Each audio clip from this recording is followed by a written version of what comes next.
ठीक है, अब एक मिनट। हेलो हेलो, ठीक है। चलिए फिर क्लास के बाद सुनेंगे उसको। आ रही आवाज़, आ रही, क्लियर है?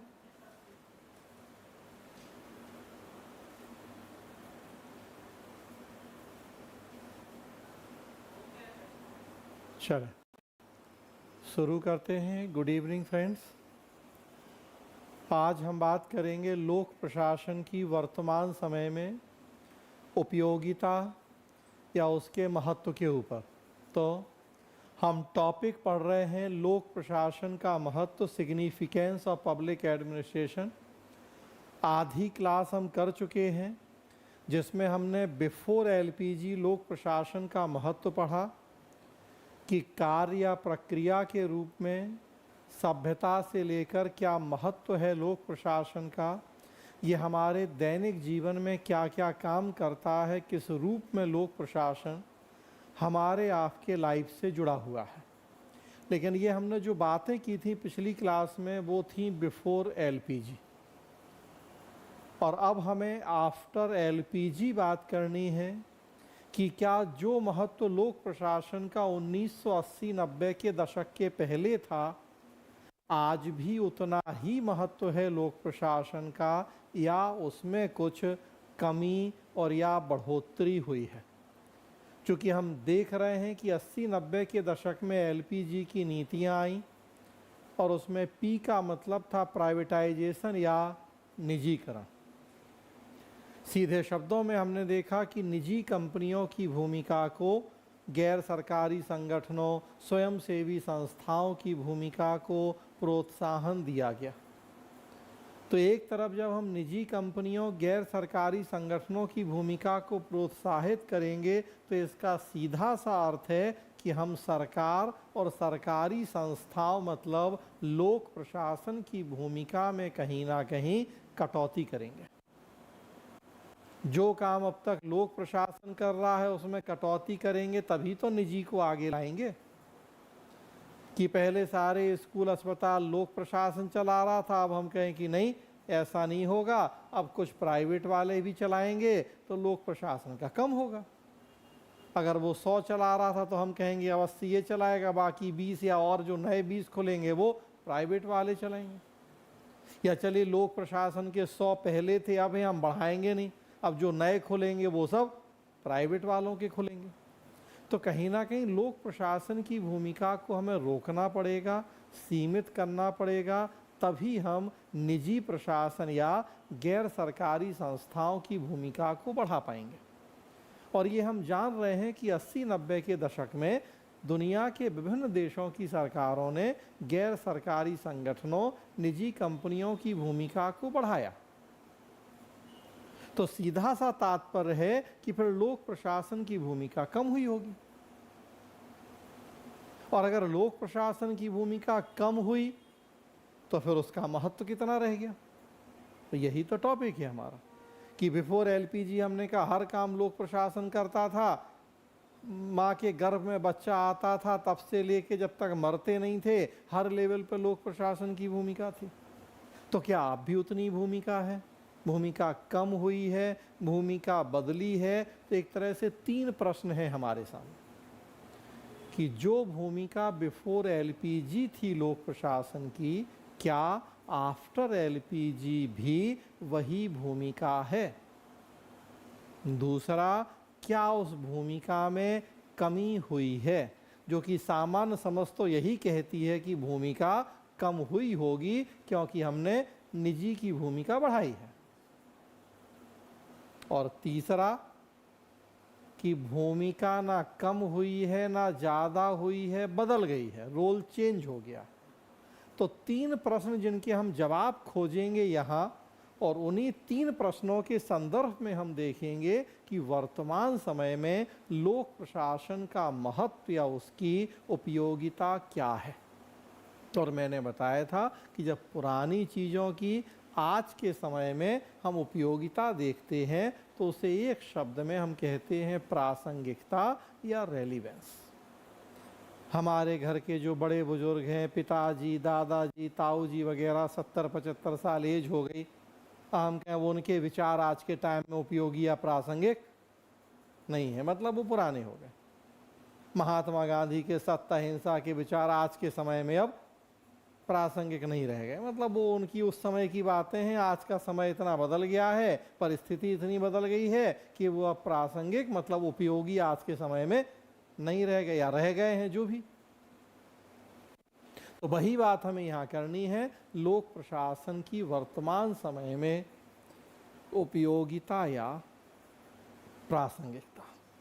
जो लोग ऑनलाइन लाइव जुड़े हैं तो YouTube पे आप लोगों के मैसेज आ रहे हैं कि सर ये डेली क्लास करें YouTube पे।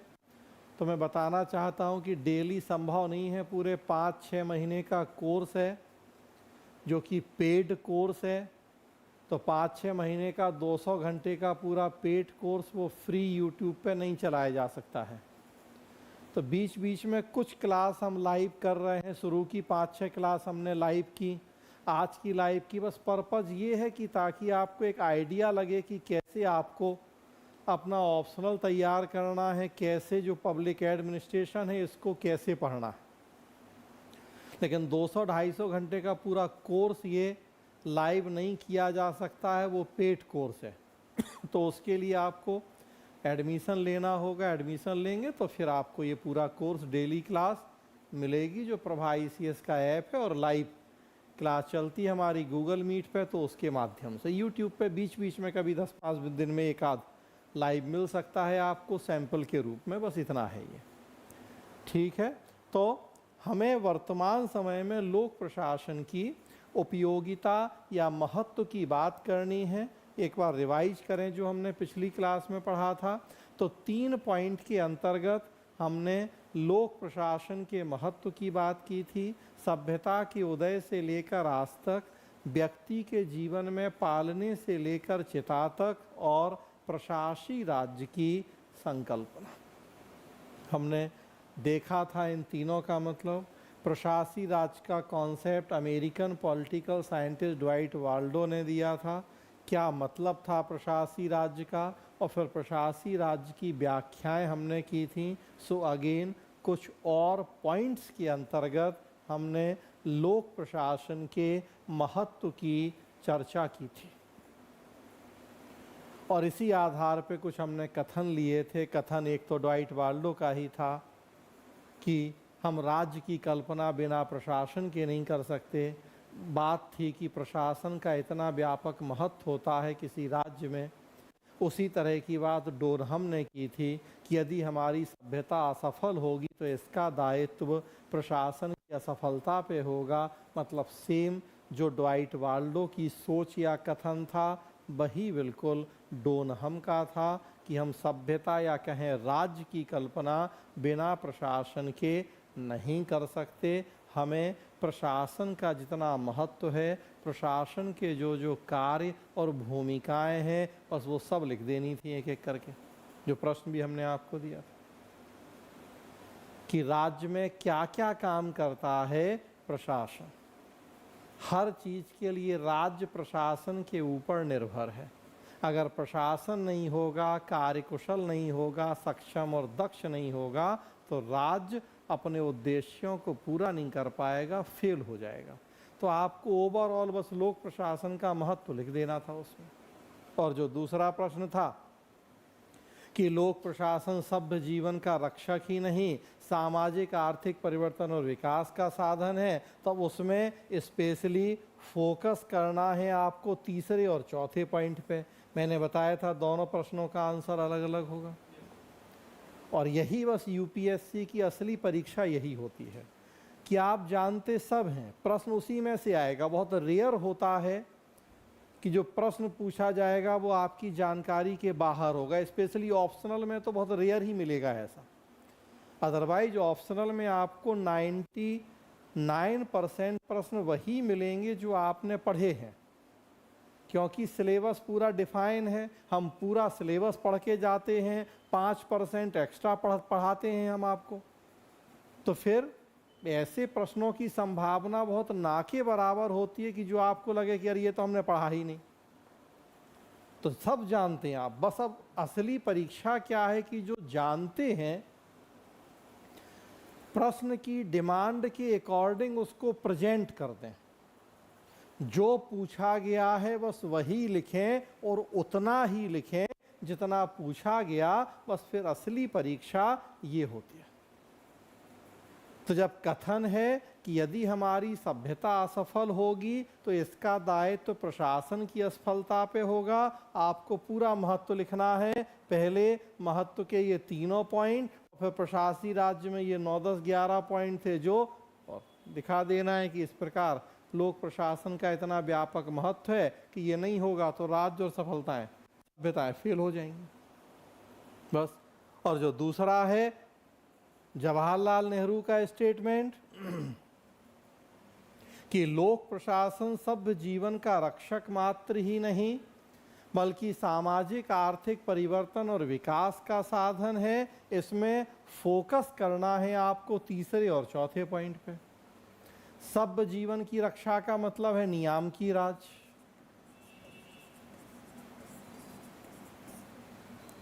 और सामाजिक आर्थिक परिवर्तन तो आप जान ही रहे कि लोक कल्याण। 5वां पॉइंट अलग से भी लिखा था, तो आप 3 और 5 को मिक्स कर दीजिए, और या 3 और 4, क्योंकि 5वां तो 4 का ही पार्ट था, लोक कल्याण का ही पार्ट था, सामाजिक आर्थिक परिवर्तन। क्या कहा जा रहा है, कल्पना कीजिए 15 अगस्त 1947 या उसके बाद की हमारे देश की जो परिस्थितियां हैं। जवाहरलाल नेहरू का कहना है, जो कि हमारे प्रधानमंत्री हैं, कि जो अब स्वतंत्र भारत का लोक प्रशासन होगा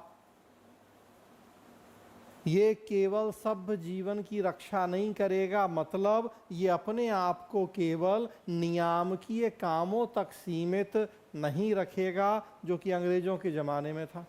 सभ्य जीवन की रक्षा मतलब क्या, दंगा फसाद ना हो, चोरी डकैती ना हो, सरकार के पास पर्याप्त राजस्व हो ताकि पुलिस सेना जो भी ज़रूरत है वो इंतज़ाम कर ले, और लोगों के आपसी विवाद लड़ाई झगड़े हैं तो उनके निपटारे के लिए एक न्याय व्यवस्था हो। अगर ये चीज़ें होंगी तो हम सभ्यता पूर्वक अपना जीवन जी पाएंगे। समाज में अब व्यवस्था, अश्लीलता, दंगा फसाद ये सब नहीं होगा। तो यही सभ्य जीवन है। तो सभ्य जीवन की रक्षा का मतलब है वहाँ नियाम की राज्य से। तो नेहरू जी कह रहे हैं कि आज़ादी के बाद के भारत में हम केवल नियाम की कामों तक सीमित नहीं रहेंगे। जनता की हालत ऐसी नहीं है कि वो शिक्षा स्वास्थ्य अगर हम छोड़ दें तो लोग अपने बल पे कर पाएंगे, बल्कि हम आगे बढ़ेंगे और हम लोगों के लोक कल्याण की चिंता करेंगे, मतलब सामाजिक आर्थिक परिवर्तन और विकास के लिए भी सरकार प्रयास करेगी। तो सीधा सा आपको वो चेंज दिखाना है कि बिफोर इंडिपेंडेंस सरकार का स्वरूप था नियामकीय, सरकार के काम थे सीमित, फोकस था लॉ एंड ऑर्डर, जुडिशियरी, इन चीज़ों पे। लेकिन आफ्टर इंडिपेंडेंस सरकार का स्वरूप हो गया वेलफेयर वाला, लोक कल्याणकारी, उद्देश्य हो गया जनता का समावेशी विकास करना, सबका विकास सभी क्षेत्रों में। जो वेलफेयर का मतलब आप जान रहे हैं वो डिस्कस कर देना। वेलफेयर के लिए सरकार जो स्कीम चला रही है, कुछ स्कीम्स के नाम लिख देने हैं, आप उस समय के नाम भी लिख सकते हैं, आज की स्कीम्स के नाम भी लिख सकते हैं कि कैसे तब से लेकर अभी तक हमारे देश में अब वेलफेयर स्टेट ही है और सरकार ढेरों कल्याणकारी योजनाएं चला रही है बस। तो एक प्रश्न में केवल इन 2 पॉइंट पर फोकस है, बाकी से हमें मतलब नहीं होगा। और दूसरे में सारे लिख देने हैं कि प्रशासन क्या क्या करता है, उसके क्या क्या डिफरेंट टाइप के रोल हैं, कितनी महत्वपूर्ण भूमिका है। तो बस यही अब असली परीक्षा यही है आपकी।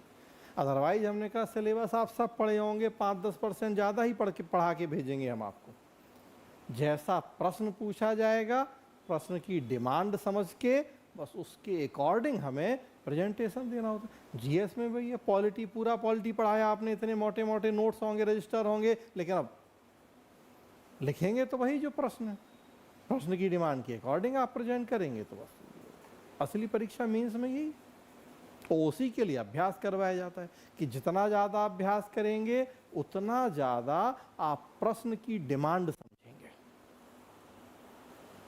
तो उतना फिर आपका आंसर सही होगा, उसकी संभावना बढ़ जाएगी, बस ये होता है।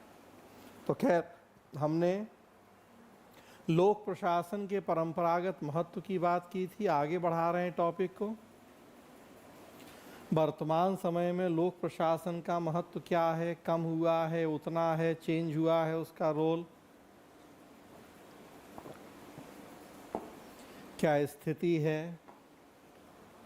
तो टॉपिक है वर्तमान समय में लोक प्रशासन का महत्व या उसकी प्रासंगिकता।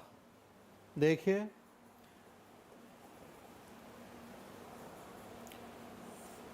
जैसा हम बात करके आए, सभ्यता से लेकर आज तक, पालने से लेकर चिता तक, लोक प्रशासन की हमारे जीवन में हमेशा से व्यापक भूमिका और महत्व रहा। हाँ, इतना जरूर है, हमने बात की कि समय बदला, परिस्थिति बदली, तो उसके स्वरूप में परिवर्तन अवश्य हुआ। जैसे स्वतंत्रता के पहले नियामकी राज्य था, लोक प्रशासन के काम और भूमिका सीमित थी, लेकिन आफ्टर इंडिपेंडेंस जब वेलफेयर स्टेट का कॉन्सेप्ट आया, लोक प्रशासन के काम बढ़ गए, उसकी भूमिका बढ़ गई। वहीं से बात को आगे बढ़ा रहे हैं कि 1940 से 80 विश्व संदर्भ में और 1950 से 90 भारत के संदर्भ में समय था जिसे हम लोक कल्याण का स्वर्ण युग कहते हैं। Golden era of welfare state का ये टाइम कहलाता है। 40 से 80 विश्व संदर्भ में और 50 से 90 भारत। तो हम बात करके आए हैं कि वर्ल्ड कॉन्टेक्स्ट में जब सेकेंड वर्ल्ड वॉर चल रहा था, उसी दौर में कॉन्सेप्ट आया था वेलफेयर स्टेट का, जब बड़े पैमाने पर लोगों के जान और माल की हानि हुई थी, कमर पूरी तरह से टूट गई थी। इतने लंबे युद्ध में संसाधन थे नहीं, तो सरकारों ने खुद आगे बढ़ के लोगों के कल्याण और विकास की जिम्मेदारी ली थी, और हमने उस संकल्पना को अपनाया था आज़ादी मिलने के बाद में। तो लगभग 8 से 10 साल का डिफरेंस है वर्ल्ड कॉन्टेक्स्ट और इंडियन कॉन्टेक्स्ट में। विश्व संदर्भ में 1939 के आसपास हम मानते हैं संकल्पना का आगमन, और हमारे यहाँ वही 15 अगस्त 1947। और वास्तव में देखें तो जब संविधान बना, लागू हुआ, डीपीएसपी देखते हैं आप, directive principles of state policy, उसमें क्लियर वेलफेयर स्टेट का कॉन्सेप्ट है। हमारे नीति निर्देशक तत्वों में लोक कल्याण की ढेरों बातें उसमें लिखी हैं। वो वीमेन एम्पावरमेंट हो, वो SC ST का कल्याण हो, वो पंचायतों की स्थापना, तो बहुत सारे काम। तो 10 साल का डिफरेंस, तो उसी को हम बात कर रहे हैं कि 40 से 80 विश्व संदर्भ में लोक कल्याण का स्वर्णयुग माना गया है, और 50 से 90 भारत। स्वर्णयुग का मतलब कि जब हम अपने कल्याण और विकास के लिए पूरी तरह से सरकार और सरकारी संस्थाओं के ऊपर निर्भर हो गए थे। हमें लगता था कि हमारा कल्याण और विकास कोई करेगा तो वो केवल और केवल सरकार करेगी, और ऐसा इसीलिए लगने लगा था क्योंकि हमने कहा हम लोग इतने लंबे औपनिवेशिक दौर से गुजरे थे कि हमारी वास्तव में हालत थी ही नहीं ऐसी। 2 टाइम की रोटी का तो जुगाड़ था नहीं, शिक्षा, स्वास्थ्य, तो बाकी चीज़ें तो बहुत दूर की बात। और विश्व युद्ध 6-6 साल विश्व युद्ध चल रहा है, 39 से 45 क्या हाल होता।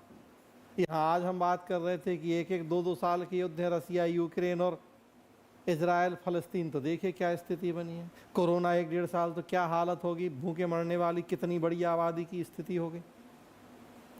तो वही दौर था, मजबूरी में हम सरकार के भरोसे हो गए थे कि अब सरकारी जो करेगी तो करेगी, नहीं देगी मुफ्त में खाना, नहीं पढ़ाएगी लिखाएगी तो मरेंगे।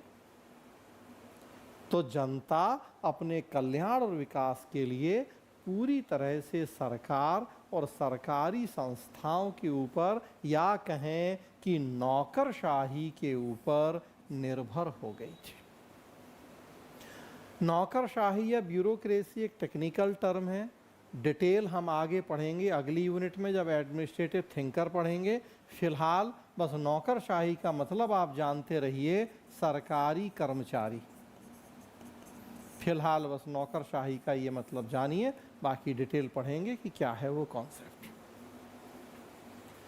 तो हम अपने कल्याण और विकास के लिए पूरी तरह से सरकार और सरकारी संस्थाओं या कहें सरकारी कर्मचारियों, जिन्हें नौकरशाही कहा जा रहा है, उनके ऊपर निर्भर हो गए थे। हमें लगता था कि बस अब यही हमारे लिए भगवान है, यही उम्मीद की आखिरी किरण है, अब जो भी करेंगे यही करेंगे, हमारे अपने बस का तो है नहीं। कैसे हमारी सरकार और सरकारी संस्थाओं के ऊपर निर्भरता बढ़ी, कुछ एग्जाम्पल लिखे हैं उसके यहाँ भारत के ही संदर्भ में। 15 अगस्त 1947 को हमें आज़ादी मिली। 26 जनवरी 1950 को हमारा संविधान लागू हुआ और संविधान में नीति निर्देशक तत्वों में हमने कल्याणकारी राज्य समाजवादी समाज के आदर्श को अपनाने पर बल दिया। और 15 मार्च 1950 को हमारे देश में योजना आयोग की स्थापना की गई, प्लानिंग कमीशन। उसे ये जिम्मेदारी सौंपी गई कि देश में जो भी संसाधन उपलब्ध हैं, वो मानवीय संसाधन हो, वो भौतिक संसाधन हो, वो तकनीकी संसाधन हो, उनका आकलन करे, उनका कैसे बेहतर ढंग से प्रयोग हो सकता है बताए, उन संसाधनों को कैसे बढ़ाया जा सकता है उसके उपाय बताए सरकार को। तो सरकार के एक परामर्शदात्री निकाय के रूप में हमने योजना आयोग की स्थापना की। पर्पस था संसाधनों का मैक्सिमम यूटिलाइजेशन, ताकि जनहित को हम सुनिश्चित कर सकें। उसके लिए योजना आयोग ने 5 ईयर प्लानिंग या पंचवर्षीय योजनाओं की शुरुआत की। 1952 में देखिए हमारे देश में पहली पंचवर्षीय योजना लागू हुई। योजनाओं के माध्यम से योजना आयोग तय करने लगा कि कैसे हम लोगों का कल्याण और विकास करेंगे, कैसे गरीबी दूर होगी, कैसे बेरोजगारी दूर होगी, कैसे समानता आएगी, कैसे आर्थिक विकास होगा, कैसे आत्मनिर्भरता होगी। तो इन उद्देश्यों की प्राप्ति का हम प्रयास करने लगे। उसी समय देखेंगे आप कम्युनिटी डेवलपमेंट प्रोग्राम भी शुरू हुआ था हमारे देश में 1952 में। सामुदायिक विकास कार्यक्रम वो अमेरिका से कॉपी करके हम लाए। कहा गया स्थानीय स्तर पर जन समुदाय की भागीदारी के माध्यम से हम विकास कार्यों को संचालित करेंगे। 1956 में जब नई औद्योगिक नीति आई, न्यू इंडस्ट्रियल पॉलिसी, उसमें हमने PSU पब्लिक सेक्टर अंडरटेकिंग्स या लोक उपक्रमों की स्थापना पर बल दिया। योजना आयोग, नियोजन, लोक उपक्रम, ये सब आगे हमें डिटेल पढ़ना है सेकेंड पेपर में। अभी इसीलिए हम उनके डिटेल में नहीं जा रहे, क्योंकि अभी हमारा मुद्दा दूसरा है। हाँ, एक लाइन में लोक उपक्रम का मतलब आप जान सकते हैं कि ऐसी संस्था जो हो सरकारी लेकिन काम करे औद्योगिक व्यावसायिक, तो उसे हम कहते हैं लोक उपक्रम। संस्था हो सरकारी और काम करे व्यावसायिक औद्योगिक मतलब निजी वाला, तो हम ऐसी संस्था को कहेंगे लोक उपक्रम। जैसे आजकल चर्चा है BSNL, भारत संचार निगम लिमिटेड। जियो ने रेट बढ़ाया, एयरटेल VI ने रेट बढ़ा दिए, BSNL ने कहा कि वो अभी रेट नहीं बढ़ाएगा। परिणाम आजकल चल रहा है कि बॉयकॉट जियो, और पोर्ट करवा रहे हैं लोग अपना नंबर जियो से BSNL में, क्योंकि वो रेट नहीं बढ़ा रहा है। जो काम जियो कर रहा है वही काम BSNL कर रहा है, बस BSNL सरकारी है तो BSNL है लोक उपक्रम, है सरकारी, और काम कर रहा है जो प्राइवेट वाले कर रहे हैं जियो और एयरटेल, वो काम एक ही। देखिए दोनों का, जो जियो का काम है वही BSNL का काम है। जियो अंबानी का है, प्राइवेट है, BSNL सरकार का है, तो ये लोक उपक्रम कहेंगे हम BSNL। ऐसे 250-300 लोक उपक्रम हैं हमारे देश में। NTPC, पेट्रोलियम कंपनियां देखते हैं आप, भारत पेट्रोलियम, तो ये सब ऐसे लोक उपक्रम जो सरकारी हैं, काम करते हैं निजी वाला मतलब औद्योगिक व्यवसाय। 1956 1956 में जब इंडस्ट्रियल पॉलिसी आई थी, औद्योगिक नीति, तो उसमें हमने लोक उपक्रमों की स्थापना पर बल दिया था और पर्पज यही था कि हम इनके माध्यम से भी लोगों का कल्याण और विकास करेंगे। देख लीजिए, अभी हमने कहा कि जियो ने कीमतें बढ़ा दी, बीएसएनएल कह रहा कीमत नहीं बढ़ाएंगे। तो कीमत नहीं बढ़ाएंगे मतलब कहीं ना कहीं जनता के हितों का ही तो ख्याल रख रहा है कि जो अगर सक्षम नहीं है पे करने में बढ़ी हुई कीमत, बीएसएनएल है उसके लिए। रेलवे देखे, 60,000 एक शॉर्ट बनाया था, हमने देखा होगा आपने कि क्या वरिष्ठ नागरिकों को फिर से रेल यात्री किराए में छूट मिलनी चाहिए। 60,000 करोड़ की सब्सिडी दे रही है सरकार यात्री किरायों में, और जब वरिष्ठ नागरिकों को छूट मिलेगी तो वो और बढ़ जाएगी। अब कोई प्राइवेट वाला होगा वो तो छूट नहीं देगा, वो तो नहीं देता छूट, किसी को नहीं देता छूट। 60,000 एक तरह से घाटा है सरकार को, कि मतलब जितना आपसे सरकार लेती है किसी टिकट का पैसा, उससे कहीं ज़्यादा सरकार का खर्च होता है आपको यात्रा करवाने में, वो जिस भी क्लास में आप जा रहे। कुल मिला के 60,000 करोड़ का एक तरह से नुकसान है आपको, ट्रेन चला के जो सरकार दिल्ली से बिहार भेज रही, कि यूपी भेज रही, कहीं और भेज रही हो, फिर आ रहे हैं आप। लोक उपक्रम में तो हो रहा ही है कि चलो सरकार बजट्स के माध्यम से भरपाई कर रही, प्राइवेट वाला होगा तो थोड़ी करेगा वो। यही सोच के हमने शुरुआत की थी कि हमें लोक कल्याण को सुनिश्चित करना है। अलग अलग तरीके हैं ये कि हम प्लानिंग भी करें, हम लोक उपक्रम भी बनाएं, ऐसे और ढेरों काम हुए। तो हमने कहा कुछ 2-4 बस एग्जाम्पल हैं ये कि कैसे सरकार और सरकारी संस्थाओं के ऊपर हमारी निर्भरता बढ़ती गई। 1969 में नेशनलाइजेशन ऑफ बैंक्स या बैंकों का राष्ट्रीयकरण किया गया, मतलब जो प्राइवेट बैंक थे उन्हें सरकार ने अपने कब्जे में ले लिया। पर्पज फिर वही, सरकार का बैंक होगा, सरकार अपनी मर्जी से लोन की जो इंटरेस्ट है घटा बढ़ा पाएगी, ज़्यादा लोन दे पाएगी, गरीबों को देगी या जो भी, तो वो भी लोक कल्याण का तरीका। ये सब काम हुए जो बता रहे थे कि कैसे हम डिपेंडेंट होते जा रहे थे सरकार के ऊपर अपने हर कल्याण और विकास के लिए। लेकिन क्या हुआ कि जो ये सरकार और सरकारी संस्थाएं हैं जिनकी भूमिका बढ़ रही थी, हमारी उनके ऊपर निर्भरता बढ़ रही थी, उनकी कुछ कमियां होती हैं, या कहें कि उस समय उनकी कुछ कमियां थी। ज़्यादातर कमियां आज भी हैं, लेकिन अभी हम आज की बात नहीं कर रहे, अभी पीछे की कर रहे बात। आज का जब आएंगे तो फिर देखिए। तो 50 से 90 भारत और 40 से 90 वर्ल्ड कॉन्ट्रैक्ट, लगभग यही हुआ दुनिया के देशों में। थोड़ा कम ज़्यादा हो सकता है कि अमेरिका वगैरह हमेशा से पूंजीवादी थे, उन्होंने उतना नहीं बढ़ाई सरकार की भूमिका, लेकिन डेवलपिंग कंट्रीज में ऑलमोस्ट यही हुआ। इनकी कुछ कमियां थी। कमियां क्या थी? भ्रष्टाचार, करप्शन, लाल फीताशाही, रेड टेपिज्म, गोपनीयता, सीक्रेसी, निरंकुशता, ऑटोक्रेसी वगैरह, इस तरह की इनकी कई सारी कमियां सब आज भी हैं। बल्कि हमें समझना तो आज ही के संदर्भ में पड़ेगा, क्योंकि अब उस समय तो आप और हम पैदा ही नहीं हुए थे कि उस समय की चीज़ों से समझ पाएंगे। भ्रष्टाचार देख ही रहे, कोई बताने की ज़रूरत नहीं है कि हर जगह कितना भ्रष्टाचार फैला हुआ है। रोज़ बिहार में 2-4 पुल गिर रहे हैं, और क्यों गिर रहे हैं? तो वही कारण कि भ्रष्टाचार है। लाल फीताशाही का मतलब होता है कामों में देरी।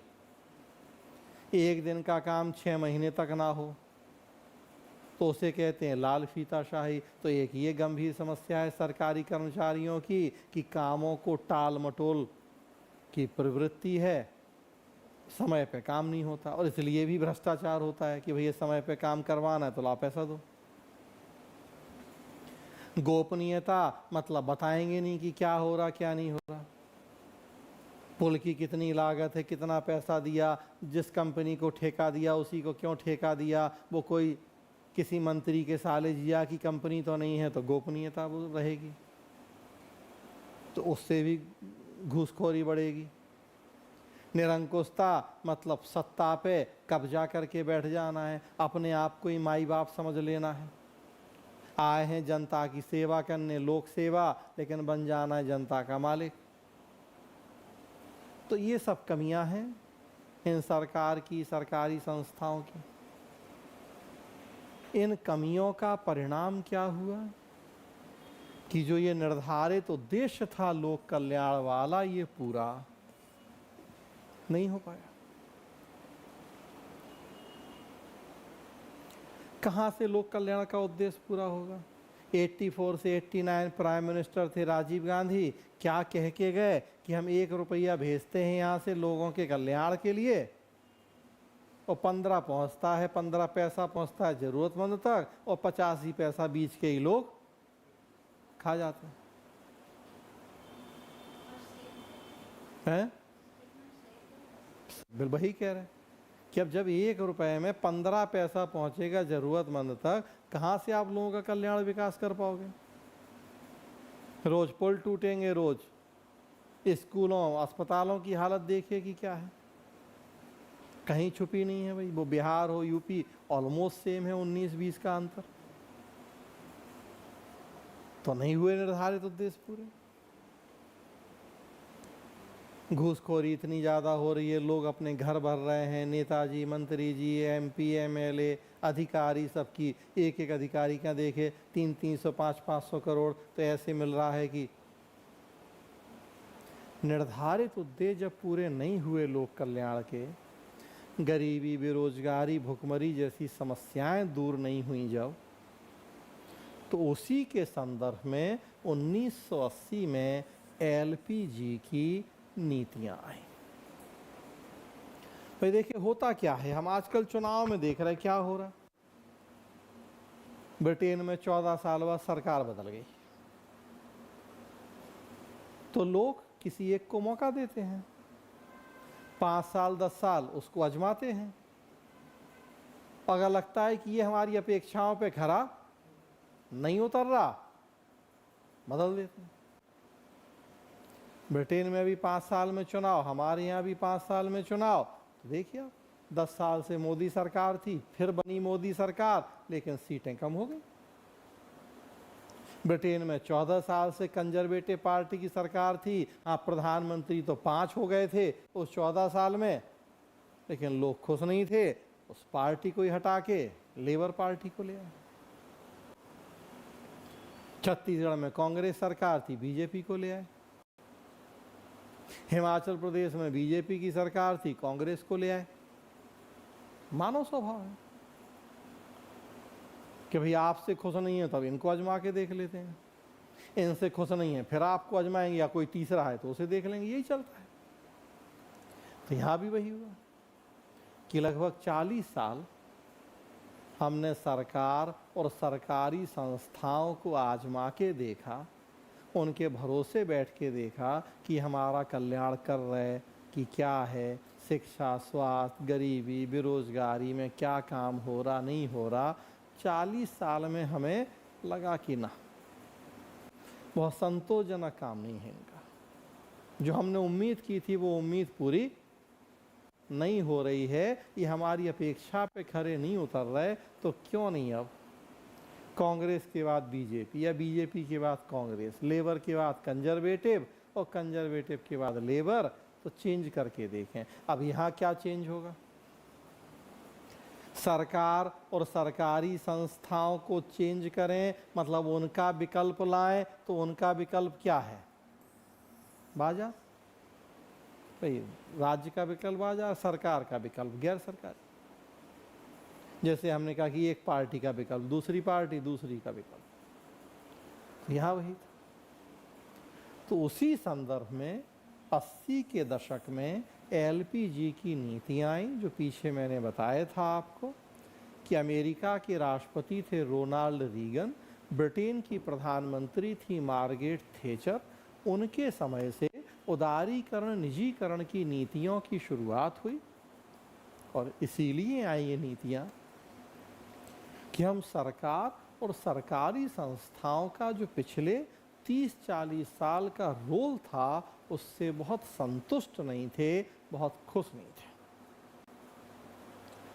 हमें लगने लगा था कि ये हमारी अपेक्षाओं पे खरे नहीं उतर रहे हैं, ये उम्मीदें पूरी नहीं कर रहे हैं, तो अब विकल्पों को आजमा के देखा जाए। एलपीजी की नीतियाँ आई, हमने क्या किया? राज्य, सरकार, नौकरशाही, लोक प्रशासन, इन सब की भूमिका में कटौती करना शुरू किया, रोल बैक। राज्य, सरकार, लोक प्रशासन, नौकरशाही, इन सब की भूमिका में कटौती करना शुरू की। 40 साल जो इनको हमने बहुत ज़्यादा भूमिका दे दी थी, हर चीज़ के लिए इन्हीं के ऊपर निर्भर हो गए थे, तो हमने क्या कहा कि अब इनकी भूमिका थोड़ा कम करेंगे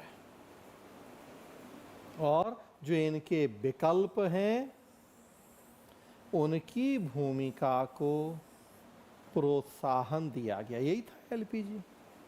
प्राइवेटाइजेशन जो हमने कहा, ग्लोबलाइजेशन की, उसमें देसी भी हों विदेशी भी हों।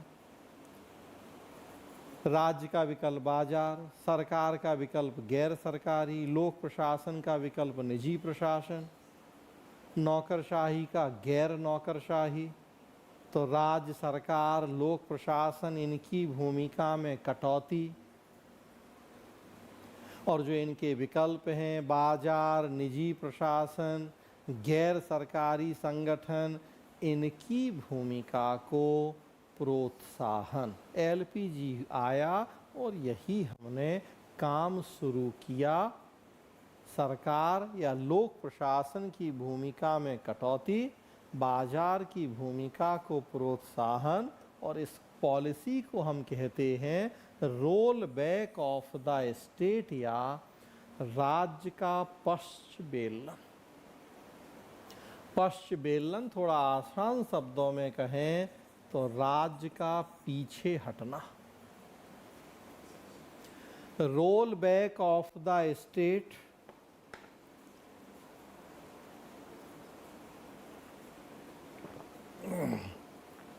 राज्य का पश्च बेलन या राज्य का पीछे हटना।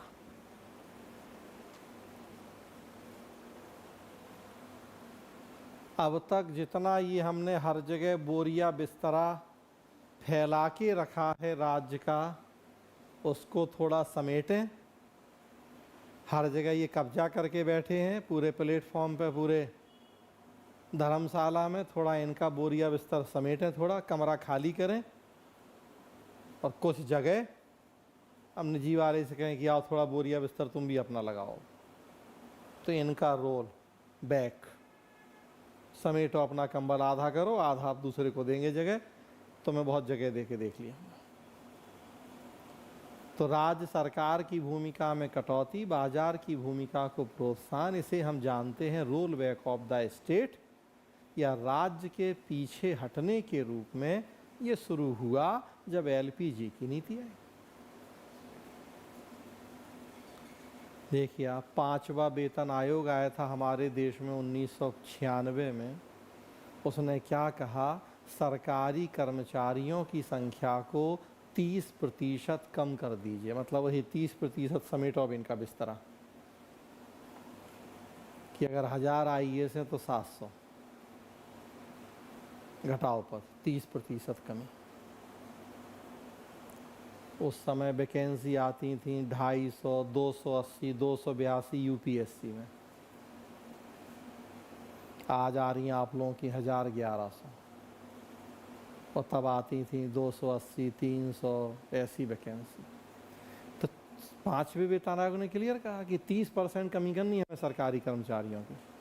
10,000 कर्मचारी हैं, 3,000 की छुट्टी करो, नए उतने पद खत्म करो, 7,000 से काम चलाओ। कैसे चलेगा 7,000 से काम? तो 3,000 वाला वो काम दे दो आप निजी वालों को। भाई 3,000 कर्मचारी कम करोगे तो उस रेशियो में काम भी कम होगा आपका। उतना काम दोगे आप प्राइवेट वालों को, वो अपना देखेंगे।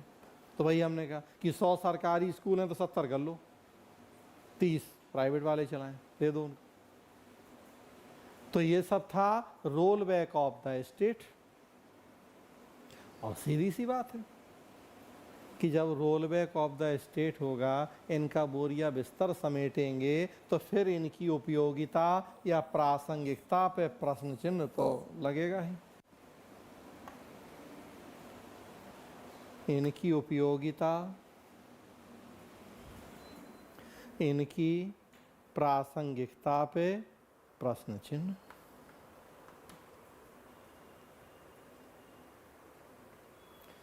कि आज 30% समेटा है, धीरे धीरे वो भी फैलेगा। अभी उसके इतना दिया, बिस्तर बिछा लो, थोड़ा फिर इधर उधर करेगा, वो करवट लेगा, थोड़ा इधर हाथ मारेगा उधर, तो 30 की जगह इनका 40 50, तो धीरे धीरे ऐसा नहीं कि इन्हीं को कमरे की धर्मशाला के बाहर कर दे, स्टेशन के बाहर की जाओ तुम अब, तो सारे पे प्राइवेट वाला बैठ जाए कब्जा करके। नेचुरल सी बात है, टेंशन होगा। 30% तो हो ही गया काम। हमने कहा अगर हम अपने देश की बात करें तो लोक प्रशासन की उपयोगिता या प्रासंगिकता संदिग्ध हो गई कि इस तरह से अगर हम इनकी भूमिका कम करेंगे, निजी कंपनियों की बाजार की भूमिका बढ़ाएंगे, तो ऐसा तो नहीं कि एक दिन फिर हमने कहा आज 30 हो रहा, कल 40 होगा, परसों 50 होगा। सबसे अच्छा उदाहरण BSNL ही है। 91 में LPG आया हमारे देश में, उसके पहले अकेला BSNL था और MTNL थे। दो लोक उपक्रम थे टेलीकॉम सेक्टर में, MTNL जो दिल्ली और मुंबई में टेलीकॉम सेवाएं देता था, उसका नाम ही है महानगर टेलीफोन निगम लिमिटेड, MTNL। दिल्ली मुंबई में वो, और बाकी देश में BSNL भारत संचार निगम लिमिटेड। अगर 100 फोन थे तो 100 में से 100 MTNL और BSNL के थे, मतलब सरकारी, उसी पे ही थे निर्भर। हमने कहा आज अगर 1000 फोन है तो BSNL के कितने हैं? वही कह रहे हैं, यही तो कह रहे हैं कि आज कौन यूज करता है BSNL। चलो मान लें फिर भी दिल को रखने के लिए कि 1000 में से 50 कर रहे होंगे लोग BSNL यूज, तो पहले 100 में से 100 था, मतलब रोल 100%। आज 1000 में 50, तो कितना परसेंट रोल रह गया?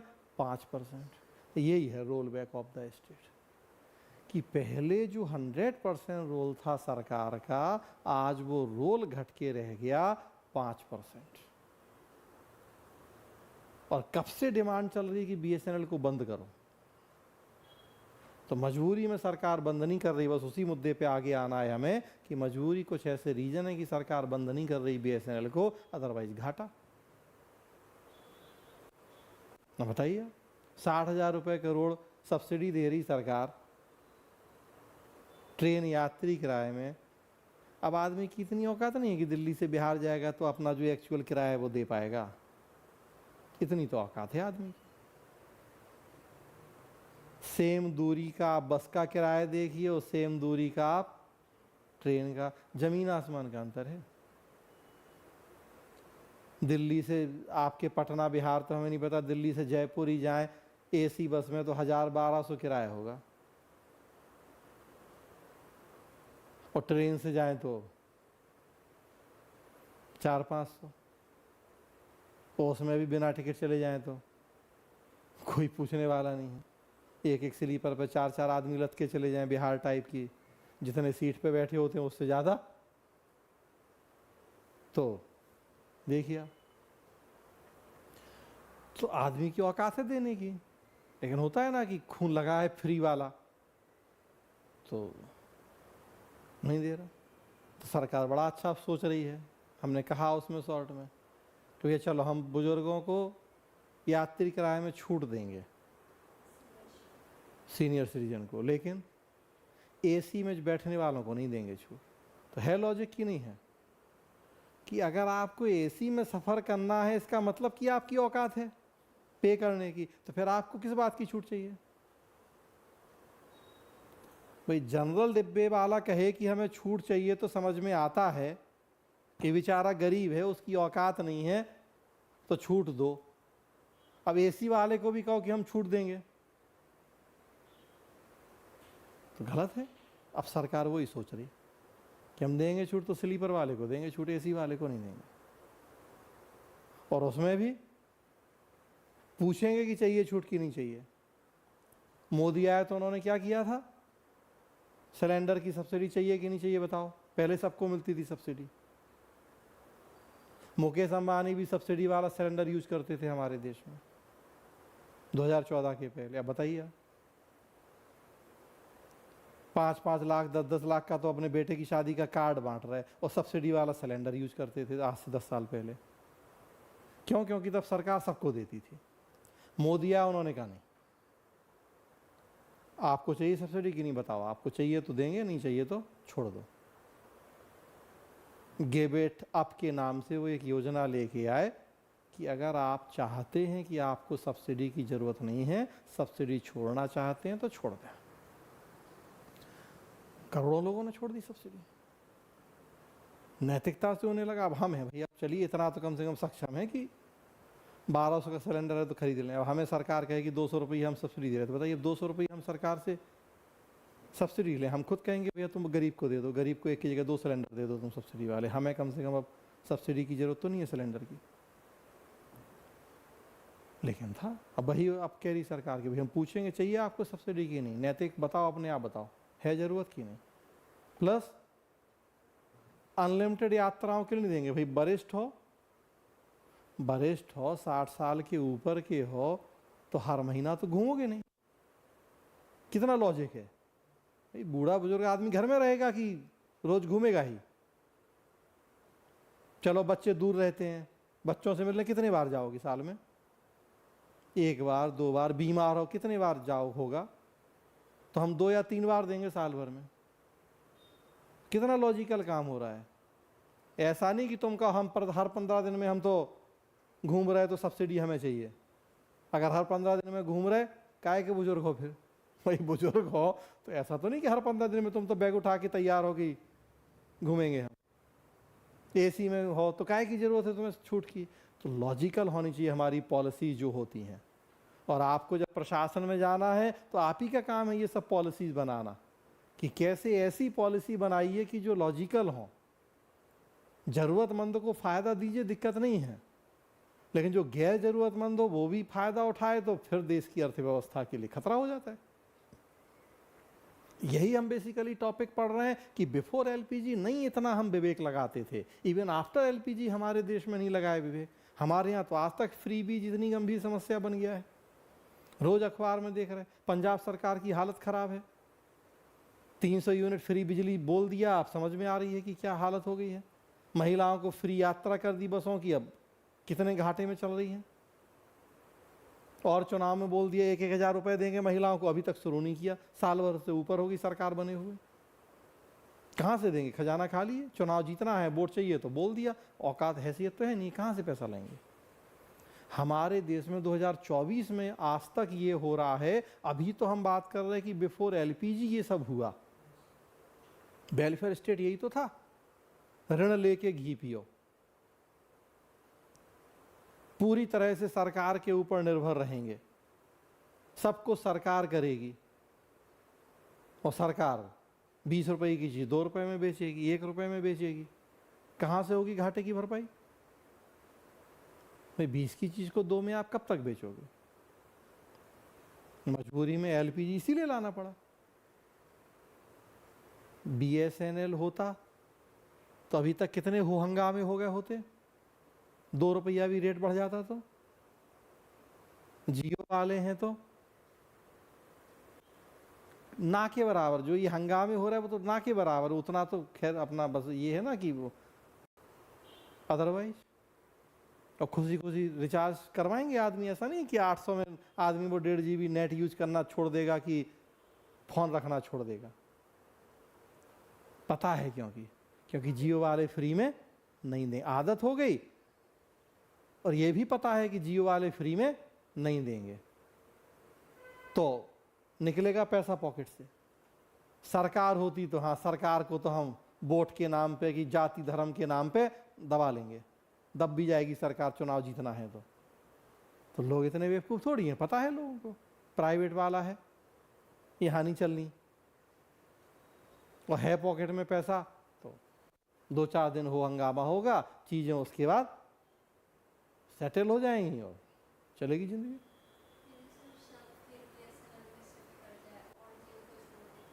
तो हो तो रहा ही है, कुछ छोड़ेंगे तो बीएसएनएल की हालत कहाँ है ऐसी, बीएसएनएल के पास ना इंफ्रा है ना वो क्वालिटी है, अभी जोश जोश में छोड़ेंगे लोग 2-4 महीने में, फिर समझ में आ जाएगा।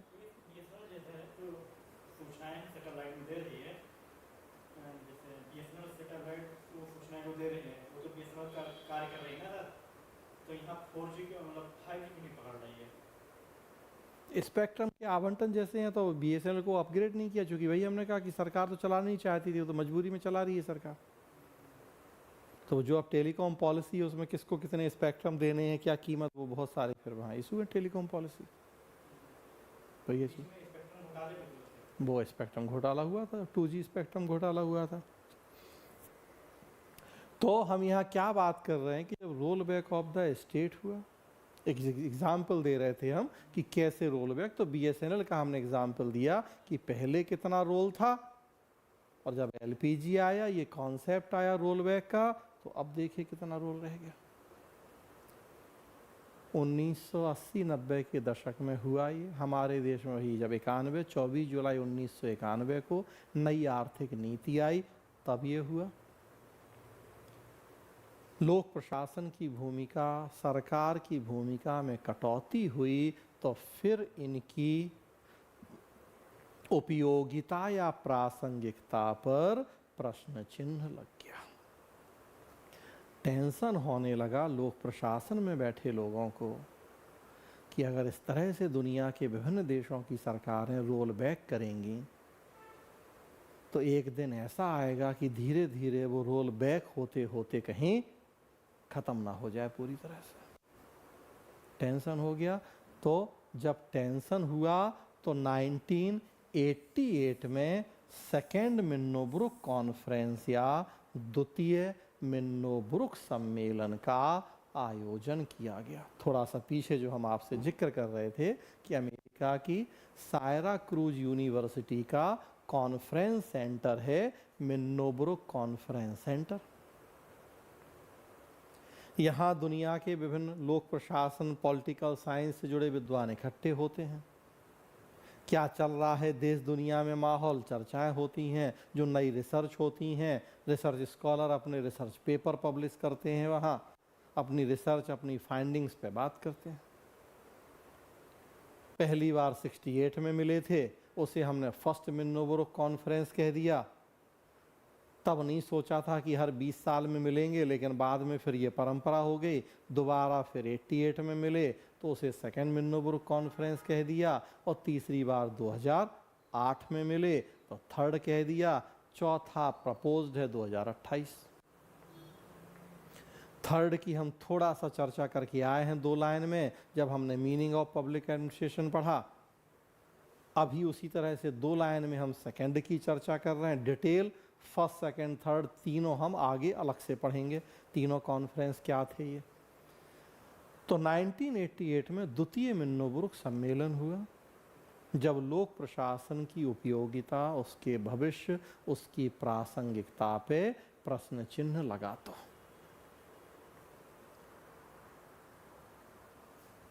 आए विद्वान, दुनिया के जो बड़े बड़े विद्वान थे लोक प्रशासन से जुड़े, कुछ फेमस लोक प्रशासक जो थे, पब्लिक एडमिनिस्ट्रेटर, वो भी आए। 3 दिन 4 दिन की कॉन्फ्रेंस होती है, सम्मेलन। तो चला सम्मेलन, रखे सबने अपने अपने विचार। मेन मुद्दा तो इस समय यही था कि दुनिया में विभिन्न देशों की सरकारें एलपीजी की नीतियां लेके आ गई हैं। सरकार की लोक प्रशासन की भूमिका को कम किया जा रहा है, निजी की बाजार की भूमिका को बढ़ाया जा रहा है। तो क्या हम लोगों का रोल निकट भविष्य में कम होते होते ऐसा तो नहीं होगा कि खत्म हो जाएगा? एक विद्वान ने तो कहा भी है, अपनी अपनी बात रख रहे थे सब। एक विद्वान ने कहा कि लोक प्रशासन बहुत जल्दी खत्म होने वाला है, बस उसी तरह से कि जैसे ये निजी की भूमिका बढ़ रही है, रोल बैक हो रहा है, तो एक दिन लोक प्रशासन खत्म हो जाएगा। ड्वाइट वाल्डो, वही Dwight Waldo, American political scientist, जो 1948 में प्रशासी राज्य का कॉन्सेप्ट लेके आए थे, जिसमें कहा था उन्होंने कि हम राज्य की कल्पना बिना प्रशासन के नहीं कर सकते, थेस द्वितीय मिन्नोबुर्ग कॉन्फ्रेंस में। जब उस विद्वान ने कहा कि लोक प्रशासन निकट भविष्य में खत्म हो जाएगा, ड्वाइट वाल्डो को ये बात हजम नहीं हुई। उन्होंने उस विद्वान की बात का जवाब दिया और कहा कि लोक प्रशासक लंबे समय तक बने रहेंगे, इसलिए खुश रहिए और आगे बढ़िए। कि ये आप बेवकूफ़ी की बात कर रहे हो कि लोक प्रशासन खत्म हो जाएगा, ऐसा नहीं होगा। लोक प्रशासन कभी खत्म नहीं होगा, या लोक प्रशासक लंबे समय तक बने रहेंगे, इसलिए खुश रहिए और आगे बढ़िए। देखिए, उस समय कितनी बड़ी बात की थी ड्वाइट वाल्डो ने, आज से 40 साल पहले। आज से मतलब 1988 से 40 साल पहले, कि हम राज्य की कल्पना बिना प्रशासन के नहीं कर सकते। और 40 साल बाद फिर ड्वाइट वाल्डो कितनी बड़ी बात कह रहे थे कि लोक प्रशासक लंबे समय तक बने रहेंगे, इसलिए खुश रहिए और आगे बढ़िए। आप लोगों को चिंता करने की या परेशान होने की जरूरत नहीं है।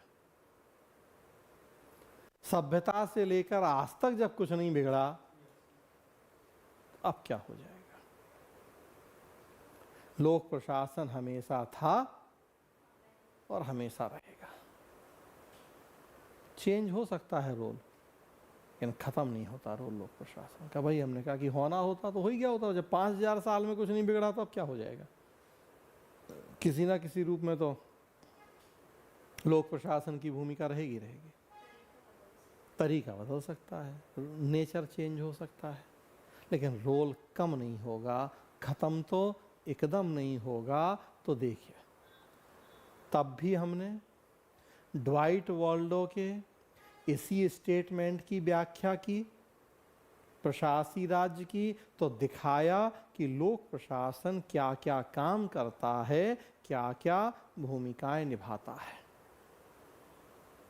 और अभी भी हम ड्वाइट वाल्डो के ही इस स्टेटमेंट की व्याख्या करेंगे और फिर देखेंगे कि कैसे ड्वाइट वाल्डो ने अगेन इतनी बड़ी बात कह दी कि एक तरफ एलपीजी हो रहा है, ये भी सच्चाई है, हम प्राइवेट कंपनियों की भूमिका बढ़ा रहे हैं, ये भी तय है, और लोक प्रशासन भी बना रहेगा। तो एकदम कंट्राडिक्टरी बातें हैं कि नहीं है?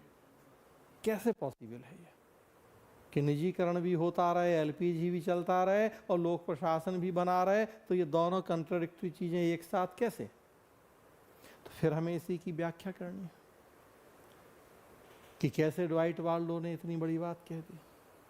तो हम जो लोक प्रशासन की प्रासंगिकता पढ़ते हैं या वर्तमान समय में भूमिका महत्व, अगेन हम बात ड्वाइट वाल्डो के ही स्टेटमेंट की करेंगे कि कैसे वो इतनी बड़ी बात कह रहे थे। तो ये पूरा मुद्दा है, कॉन्सेप्ट है कि कैसे जो लोक कल्याण का स्वर्ण युग था, उस दौर में जब ये स्थितियां बनी, प्रासंगिकता पे प्रश्न चिन्ह लगा, और तब फिर ड्वाइट वाल्डो ने ऐसा कहा। बस अब यही हमें देखना है। यहाँ एक चीज और जो ध्यान रखना है आपको, जैसा हम जान रहे हैं कि राज्य के उद्देश्यों की प्राप्ति का साधन कौन है? सरकार। राज्य के 4 तत्वों में एक तत्व सरकार, और राज्य की जो नीतियां, जो उद्देश्य, उनकी प्राप्ति की जिम्मेदारी उस राज्य के तहत बनी सरकार की। और सरकारी कार्यों का प्रशासन क्या है? लोक प्रशासन। तो सरकार के उद्देश्यों की प्राप्ति की जिम्मेदारी किसकी है? लोक प्रशासन की। तीनों जुड़े हैं एक दूसरे से। राज्य के उद्देश्य पूरे करेगी सरकार और सरकार के उद्देश्य पूरे करेगा लोक प्रशासन। या जो सरकारी संस्थाएं हैं, सरकारी गतिविधियां हैं, ये सब भी सरकार के ही उद्देश्यों की प्राप्ति का साधन है। जैसे लोक उपक्रम, योजना आयोग, नीति आयोग या प्लानिंग जैसी सरकारी गतिविधियां, तो ये सब सरकार के उद्देश्यों की प्राप्ति का साधन। बताया पीछे मैंने 1950 में योजना आयोग बना, 2014 में हमने उसे ख़त्म करके नीति आयोग बनाया, 2015 में 1 जनवरी। लोक उपक्रम बने 1956, नियोजन शुरू हुआ 1952। तो सबका पर्पज़ यही तो था कि जो सरकार का उद्देश्य है वो पूरा हो। तो जितनी सरकारी संस्थाएं हैं या जितनी सरकारी गतिविधियां हैं, सब सरकार के ही उद्देश्यों की प्राप्ति का साधन है। और उद्देश्य क्या है सबका? तो हम बात ही कर रहे हैं कि सबका कॉमन उद्देश्य है लोक कल्याणकारी राज्य और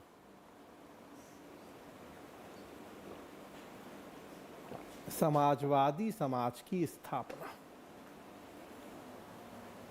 सबका साथ सबका विकास, सबका विकास और सभी क्षेत्रों में विकास। राज्य का स्वरूप लोक कल्याणकारी।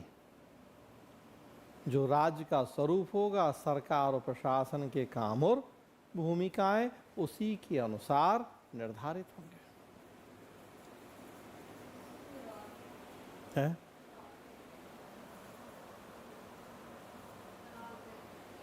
आ रहे भी उस पर, अभी पहले इतना देखिए जो बात कर रहे हैं। अब यहाँ एक चीज देखिए आप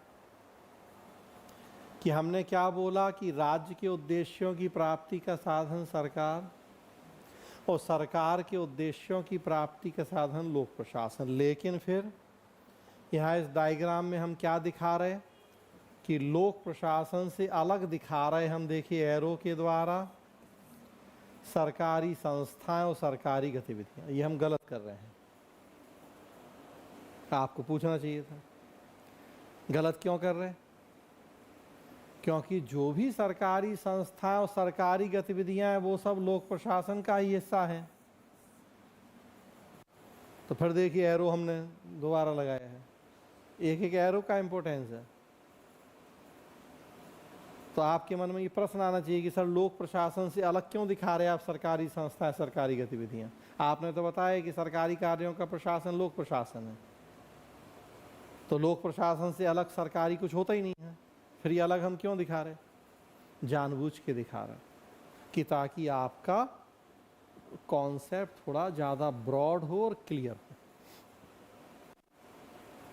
सेकेंड पेपर में हमें लोक उपक्रम की प्रासंगिकता पढ़नी है, हमें नियोजन की प्रासंगिकता पढ़नी है, हमें योजना आयोग और नीति आयोग जैसी संस्थाओं की प्रासंगिकता पढ़नी है। इसलिए हम इनको अलग दिखा रहे हैं। लेकिन फिर क्या बताना चाह रहे कि इनकी प्रासंगिकता कुछ भी अलग नहीं होती है। ये सब चूंकि लोक प्रशासन का ही पार्ट हैं, तो जो आज हम लोक प्रशासन की प्रासंगिकता पढ़ रहे हैं वही इन सब की भी प्रासंगिकता होगी। तो अलग से हमें फिर लोक उपक्रम की प्रासंगिकता पढ़ने की जरूरत नहीं पड़ेगी, क्योंकि हमने ओवरऑल लोक प्रशासन की प्रासंगिकता पढ़ ली और लोक उपक्रम भी लोक प्रशासन का ही पार्ट है, तो उसकी भी तो वही होगी प्रासंगिकता। हमने जब लोक प्रशासन की प्रासंगिकता पढ़ ली तो अलग से हमें नियोजन की प्रासंगिकता पढ़ने की जरूरत नहीं होगी, क्योंकि वो भी तो लोक प्रशासन का ही पार्ट है। बस करेंगे क्या कि अगर प्रश्न आएगा नियोजन की प्रासंगिकता बताइए, तो जो आज हम लोक प्रशासन पढ़ रहे हैं, लोक प्रशासन शब्द काट के क्या लिख देंगे? नियोजन। भाई इतना कर देंगे बस, हम शब्द नियोजन लिख देंगे, है पूरी वही बात।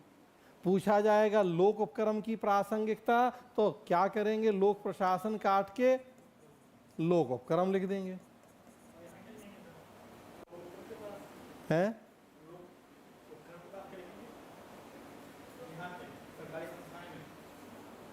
ये सब तो लिखा है, क्या पूछ रहे हैं? यहाँ काय को कुछ लिखना है? वो तो प्रश्न आएगा लोक प्रशासन की प्रासंगिकता बताइए, तो वो लिखेंगे आप। और प्रश्न आएगा कि लोक उपक्रम की प्रासंगिकता बताइए, तो कह रहे हैं कि लोक प्रशासन वर्ड की जगह आप लोक उपक्रम वर्ड लिख देंगे और पूरा उसी को कॉपी कर देंगे, ये बता रहे हैं आपको। तो जितनी सरकारी संस्थाएं हैं, जितनी सरकारी गतिविधियां हैं, सबकी प्रासंगिकता वही होगी जब हमने ओवरऑल लोक प्रशासन की प्रासंगिकता पढ़ ली, सब आ गया उसमें। अब वही देखिए यहां दिखाया जा रहा है। अभी तक हमने क्या बात की? इनका नेचर एक जैसा है क्या कि ये सरकारी है? इनका उद्देश्य एक जैसा है क्या? लोक कल्याणकारी राज्य और समाजवादी समाज। और अब देखिए जो हम बात कर रहे हैं कि 1980 के दशक में एलपीजी की नीतियां आई। 1980 के दशक में एलपीजी की नीतियां आई। हमने क्या किया? Roll back of the state किया, राज्य का पश्च बेलन। देखिए जब roll back of the state होगा तो स्वाभाविक सी बात है कि roll back of the government भी होगा। जब राज्य ही नहीं रहेगा तो सरकार कहाँ से आएगी? राज्य के ही तो चार तत्वों में एक तत्व सरकार है। जब राज्य हटा देंगे हम तो सरकार तो अपने आप चली जाएगी। और जब सरकार नहीं रहेगी तो लोक प्रशासन क्या करेगा? सरकारी कामों का प्रशासन लोक प्रशासन है। अब सरकारी नहीं है तो लोक प्रशासन तो अपने आप चला जाएगा। तो अगर हम कह रहे हैं roll back of the state, तो उसका मतलब क्या है? Roll back of the government. उसका मतलब है roll back of the public administration, या किसी भी सरकारी संस्था और सरकारी गतिविधि का रोल बैक। तो नेचर एक जैसा कि सब सरकारी है, उद्देश्य एक जैसा लोक कल्याण, रोल बैक एक जैसा। तो इनकी प्रासंगिकता पे जो प्रश्न चिन्ह लगा वो भी एक जैसा। तो फिर प्रासंगिकता का जवाब भी एक जैसा। तो ध्यान रखना है, यहां से कई सारी संस्थाओं की प्रासंगिकता डिसाइड होगी, और कई सारी मतलब जो सरकारी है, जितना सरकारी है उस सब की प्रासंगिकता यहीं से तय होगी। अब आगे बढ़ें। दो तरीके से हम इनकी प्रासंगिकता की बात करते हैं। तो लोक प्रशासन की प्रासंगिकता दो आधारों पे हम चर्चा करते हैं। एक आधार है सरकार और सरकारी संस्थाओं की उपलब्धियां, और दूसरा आधार है इनके विकल्प के रूप में हम बाजार को आगे कर रहे हैं, तो बाजार की कमियां या बाजार विफलता। हमें जब अपने आप को किसी दूसरे से अच्छा बताना हो, जब हमारी तुलना किसी दूसरे से की जाए और हमें अच्छा बताना है अपने आप को, तो दो ही तरीके हैं। एक, हम अपनी अच्छाइयाँ बताएं, और दूसरा सामने वाले की कमियां या बुराइयां बताएं।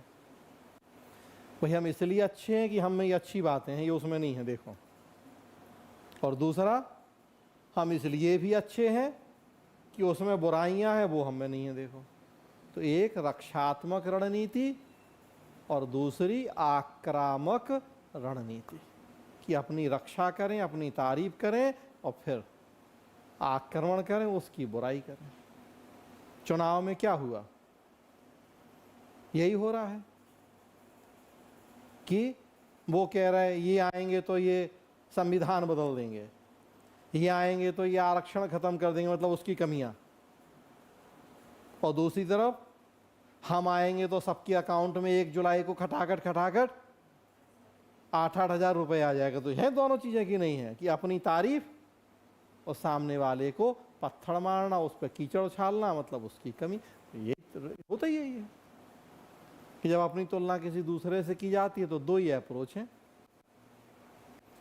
हम भी वही करते हैं। यहाँ हमें अपनी तारीफ करनी, अपनी मतलब लोक प्रशासन की, अपनी तो होगी भाई, अब हम लोक प्रशासन के स्टूडेंट हैं, लोक प्रशासक बनने जा रहे हैं, तो हमें अपनी अब तारीफ करनी है यहाँ। तो एक तो अपनी तारीफ करनी है, और दूसरा जो हमारा विरोधी है कौन है? प्राइवेट वाले, निजी वाले, उनकी कमी गिनानी है, उनकी कुछ बुराई करनी है। तो उन्हीं दो आधारों पे हम यहाँ लोक प्रशासन का बचाव करते हैं, सरकार और सरकारी संस्थाओं का बचाव करते हैं। हम सरकार और सरकारी संस्थाओं की जो 40 साल की उपलब्धियां रहीं उनकी चर्चा करते हैं, और जो बाजार की कमियां हैं वो बताते हैं। तो दो रणनीति।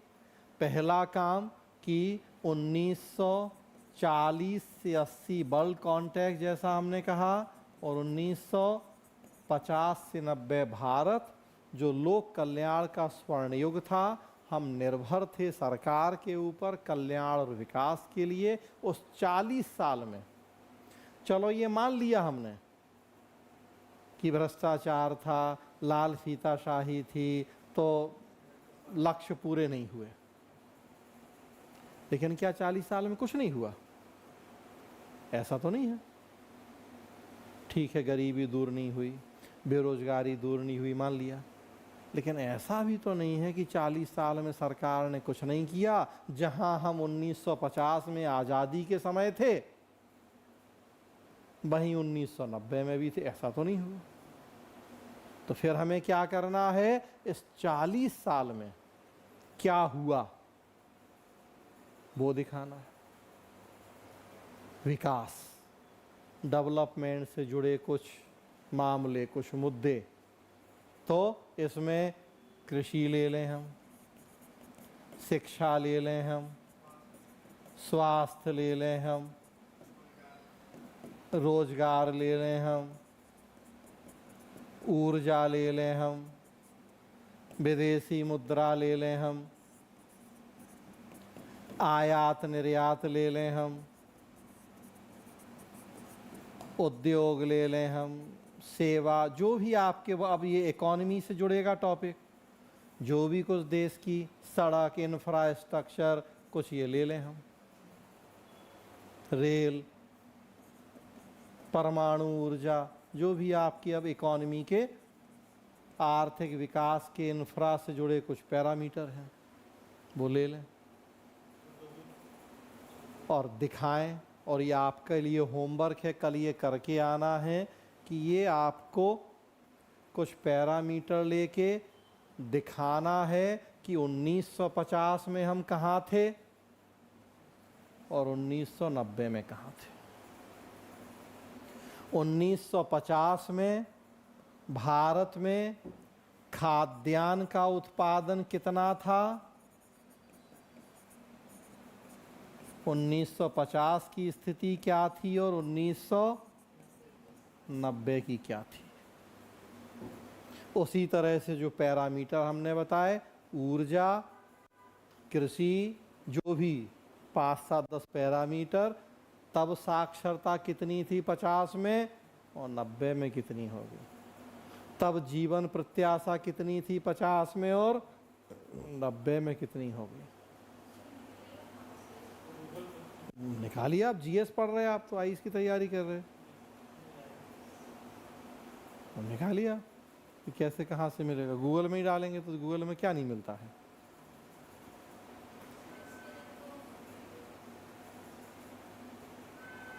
हाँ कीजिए, मेहनत कीजिए, मेहनत तो करनी पड़ेगी, आईएएस ऐसे थोड़ी बनते हैं।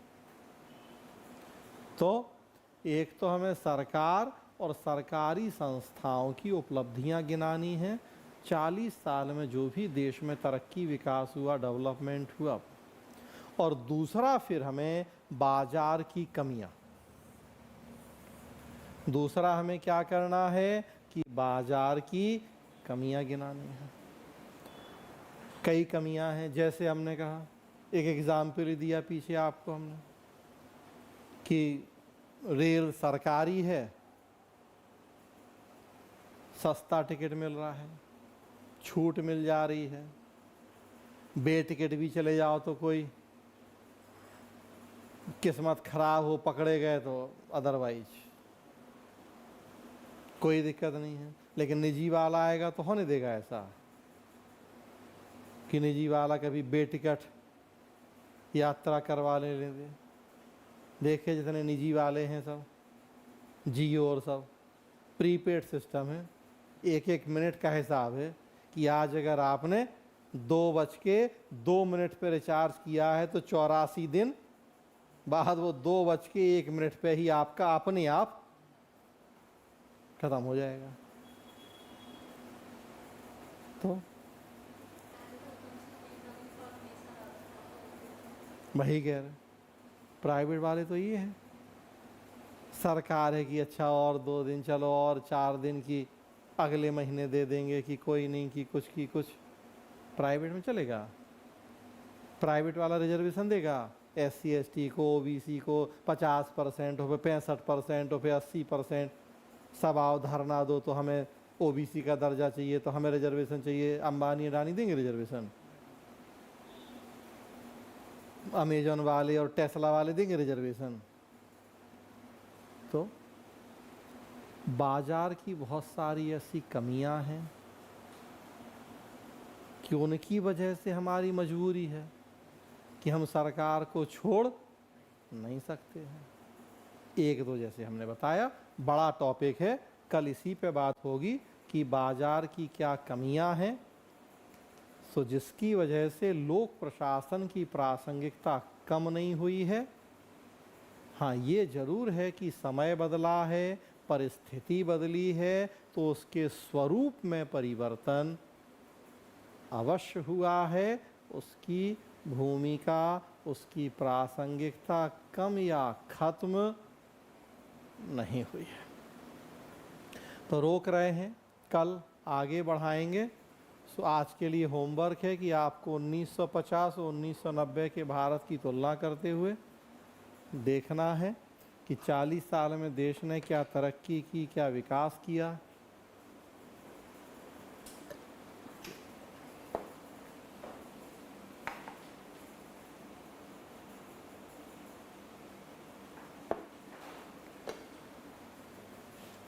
जो लोग ऑनलाइन हैं, किसी को कुछ पूछना है तो पूछ सकते हैं।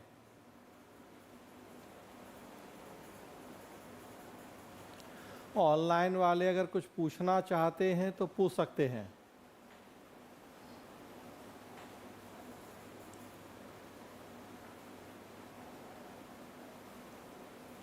चले, कुछ नहीं तो आज यहीं रोक रहे हैं। आज की क्लास ये YouTube लाइव थी, तो ताकि सोचा था कि आज ही पूरा टॉपिक कंप्लीट कर लेंगे, लेकिन 10 मिनट शुरू में लेट हो गया और फिर टॉपिक भी थोड़ा खिंच गया। तो कोई नहीं, सब इसको बचा हुआ टॉपिक कल कंप्लीट करेंगे। आज इतना ही। ओके, चल।